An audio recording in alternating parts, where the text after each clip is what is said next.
संजू सैमसन के जाने के बाद अब राजस्थान रॉयल्स को उनका महत्व समझ आ रहा है, क्योंकि पिछले सीजन में जब संजू सैमसन कुछ खास फॉर्म में नहीं थे या फिर जब तक संजू के बल्ले से ये 3 पारियां टी20 वर्ल्ड कप में नहीं निकली थी, तब तक तो फ्रेंचाइजी बहुत खुश थी। फ्रेंचाइजी का कहना था कि बहुत अच्छा किया कि संजू सैमसन को टीम से हटा दिया, क्योंकि वो वैसे भी कुछ खास नहीं कर रहे थे।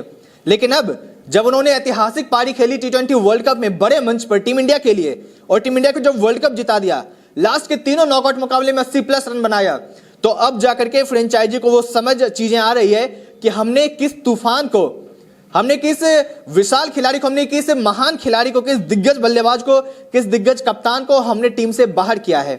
अब यह महत्व समझ आ रहा है जब आईपीएल शुरू होने वाला है, क्योंकि वैसे तो रविंद्र जडेजा से उनका रिप्लेसमेंट कर लिया था राजस्थान रॉयल्स और चेन्नई सुपर किंग्स ने, लेकिन क्या जडेजा और संजू में कोई मुकाबला है?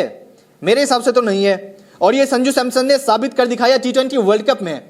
और इससे पहले अभी तक तो लग रहा था सब नॉर्मल है, जडेजा को ला करके राजस्थान रॉयल्स ने जैसे मास्टर स्ट्रोक खेला हो कि अब दोनों भूमिका में नजर आएंगे, अच्छी फील्डिंग करेंगे, अच्छी बल्लेबाजी करेंगे, अच्छी गेंदबाजी करेंगे। नो डाउट जडेजा एक ऑलराउंडर हैं और बेहतरीन ऑलराउंडर हैं, लेकिन क्या वो संजू सैमसन के लिए उनके जगह को रिप्लेस करके क्या ये संभव है? मेरे हिसाब से तो नहीं है। और यही चीजें अब राजस्थान रॉयल्स को भी समझ में आ गई है।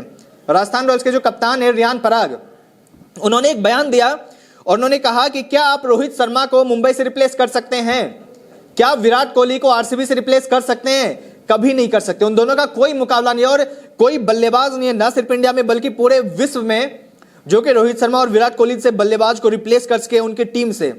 और ऐसे ही संजू सैमसन है, जिन्हें की रिप्लेस नहीं किया जा सकता है, वो अनरिप्लेसेबल हैं।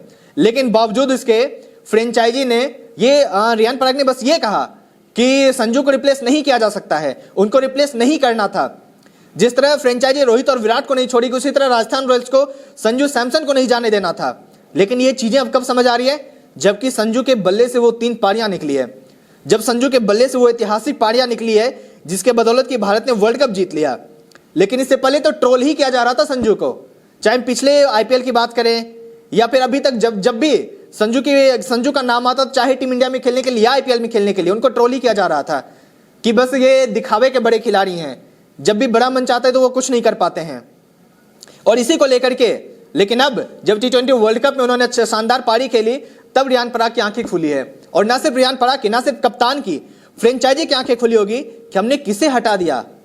अब जब हमने एक बार उसे हटा दिया, अब हम उससे वापस नहीं खरीद पाएंगे, क्योंकि इस वर्ल्ड कप में जो उन्होंने किया, इसके बाद उनकी बोली कितनी की लगेगी, 25 करोड़ की, 30 करोड़ की, कोई नहीं जानता है अगर वो ऑक्शन में उतरते हैं तो। लेकिन अब चेन्नई सुपर किंग्स ये गलती नहीं करेगी। एक बार जब ट्रेड हो चुका है तो अब चेन्नई सुपर किंग्स उसे रिलीज करने की गलती नहीं करेगी। और इसी चीज का पछतावा रियान पराग कप्तान को हो रहा है कि अगर संजू टीम में होते तो नो डाउट अभी हम कितने स्ट्रांग होते, राजस्थान रॉयल्स कितनी मजबूती से 2026 में उतरती। लेकिन हमने एक ऐसे हीरे को जाने दिया सोना पाने के लिए। तो क्या संजू सैमसन के बारे में रियान पराग का सही कहना, आप इस पे आपका क्या कहना है? हमें कमेंट जरूर कीजिए और ऐसे ही बने रहे राजस्थान वन स्पोर्ट्स के साथ।